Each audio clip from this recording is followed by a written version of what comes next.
Hello, my name is Michael Smith, and this is my PowerPoint presentation for hybrid compressed scheduling for the Ohio State Highway Patrol. This is for my course in Leadership Behavior and Change Dynamics, Professor Courtney Jane. For the table of contents, we're going to go over basically the executive summary, the proposed schedule that I want to introduce, an overview for the organization, the action plan. We're going to look into the ability of the organization to change, the pros and cons, responsibility, communication planning, measurement tools, approval for the plan, and then a summary to wrap everything up. So for the executive summary, there are some big issues facing law enforcement today, and some of those issues include recruitment, retention, morale, community perception, and then use of force. Time is a limited commodity. One of the biggest issues facing law enforcement, besides those that I've earlier mentioned, is a work-life balance. One solution to solving multiple problems, especially retention and morale, is more time off, away from the job. The younger generation especially values a work-life balance and doesn't seem to be as committed to a traditional work week as those of older generations. By adopting a hybrid compressed work week, law enforcement officers work longer each day and then earn more time off during their weekend. This idea is gaining popularity and seems to garner support from most officers. Anytime an officer gets an opportunity to spend more time at home, it is usually met with a positive reaction. The vision for this change is to benefit the frontline troopers while maintaining the standards of the senior leadership.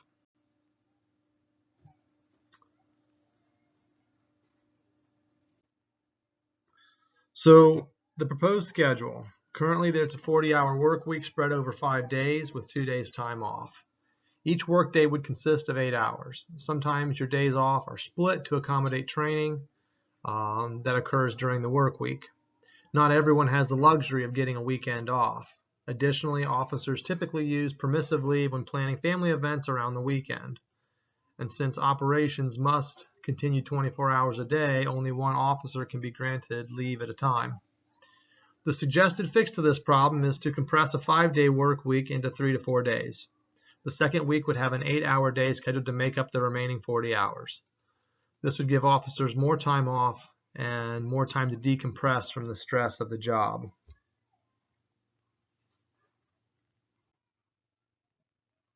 So who is the Ohio State Highway Patrol? For the organizational analysis, a deeper look into who the patrol really is, they were first founded in 1933 and employ about 1,350 officers currently, but can have up to 1,600 per the legislative charter. The Highway Patrol is a paramilitary organization led by a colonel, and then it follows with lieutenant colonels, majors, captains, staff lieutenants, and down to the troopers. The troopers are the frontline workers. There are patrol posts all over the state, and the jurisdiction extends to any legal roadway. There is no jurisdiction on private property unless specifically requested. So, for example, if a deputy or a police officer needed backup on private property, they could request help from a state trooper, but generally a trooper will not go onto private property by themselves. The patrol is a proactive agency that uses traffic enforcement, crash investigation, and criminal interdiction to improve the quality of life and safety within the state. The Highway Patrol is not free from the exposure of traumatic events that other departments experience, which is why they could also benefit from the alternate schedules, such as the 3 12-hour days.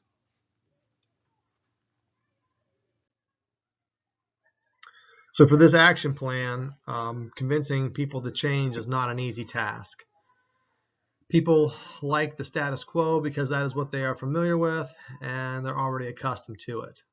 The best thing to do is conduct iterative changes over a longer period. This way, small changes can be made in order to make the adjustment more gradual. This will also make the reversal easier to conduct should the need arise. The best way to implement a new compressed schedule is to introduce it to a pilot post and let them try it out. Through trial and error, they should be able to naturally experience any problems that might happen. The new schedule, such as a compressed work week, would need a 6-month to a 1-year trial period. After that time has passed, further adjustments could be made and more accurate discussions can be held.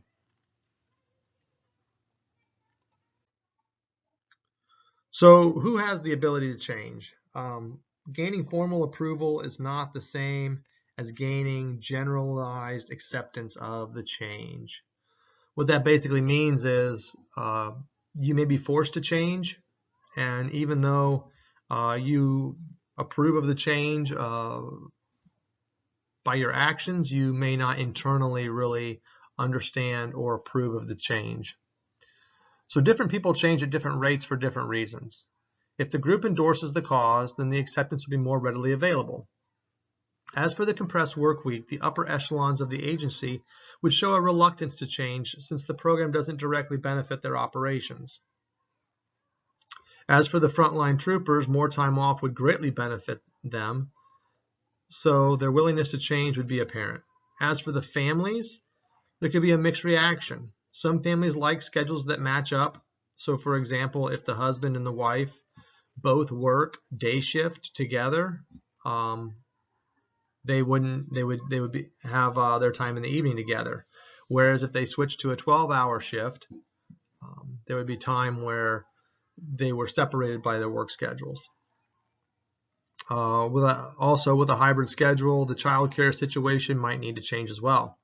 So families are dynamic, families are all different, so there's different concerns that each family has. As for the work and stress aspect, there would be more time to decompress, but at the same time there would be additional stress from working such a long day. Ultimately, the people involved will have to prioritize their work better and manage their time appropriately.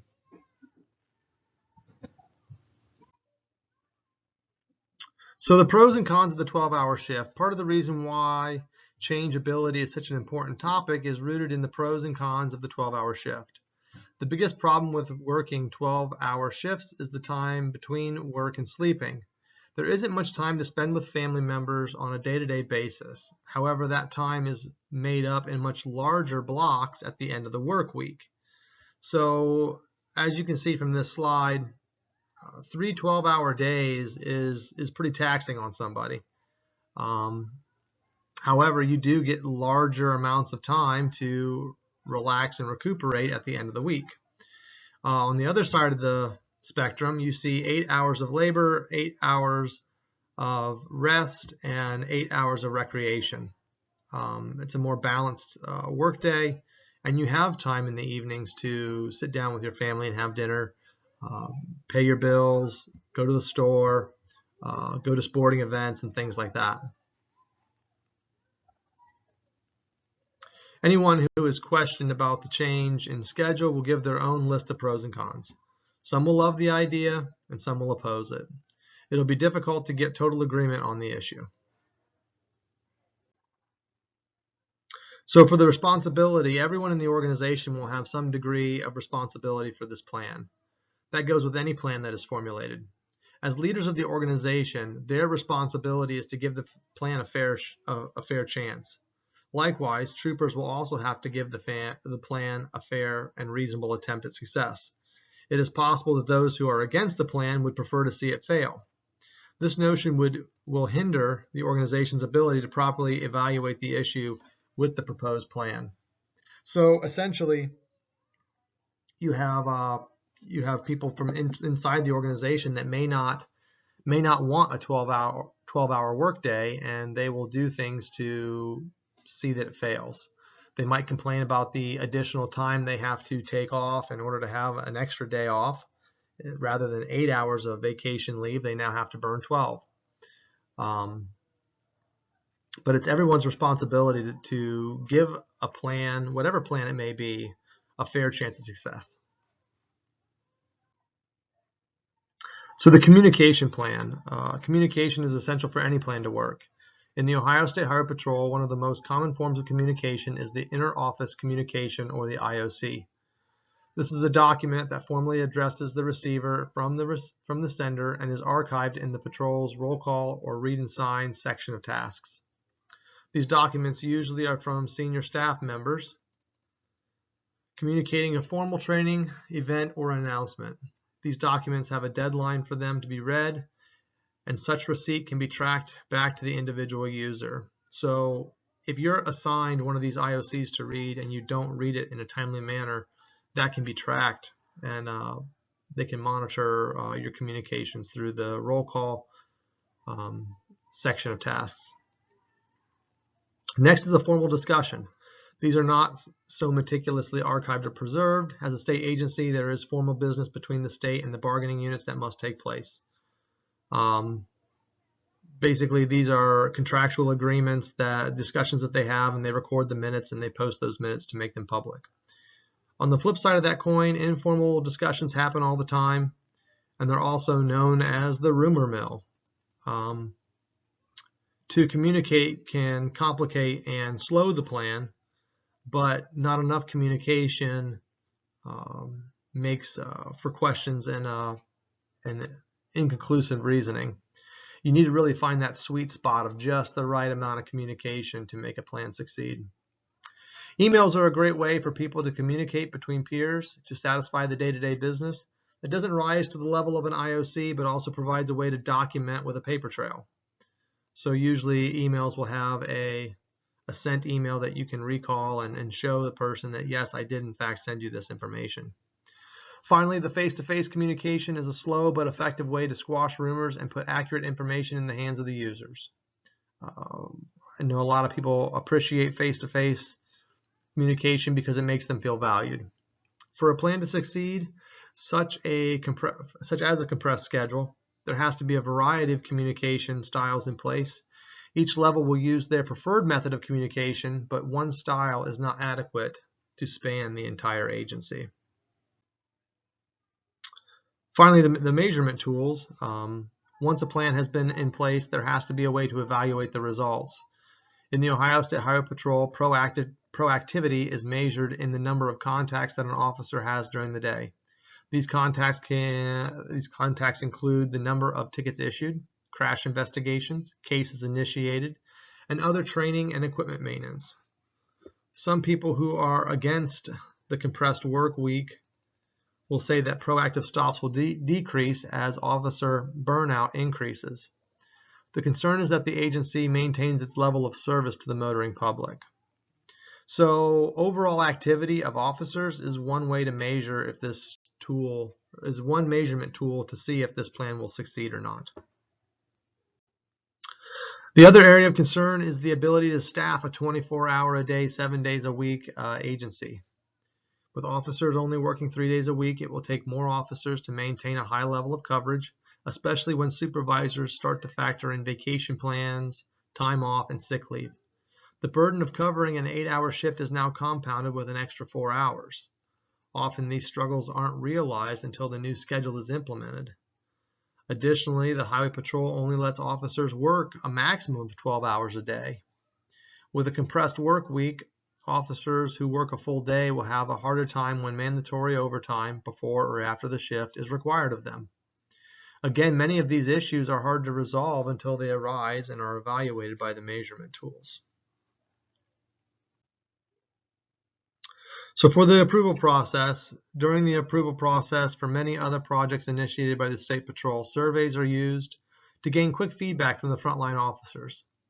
Often officers will receive an email with a link to a survey, and they will take the 5 to 10 minutes to fill out that survey, and then senior staff will have a way to tabulate immediate data. That data is shared, and it assists with their decision making. If there was a positive reaction to the compressed work week, negotiations during the following contract cycle could take place and add language to the contract to allow for alternative schedules. Any items listed in the contract would have to be approved by the bargaining units. While this seems like a long drawn-out process, each post still maintains the ability and flexibility to modify their schedules to suit their operational needs.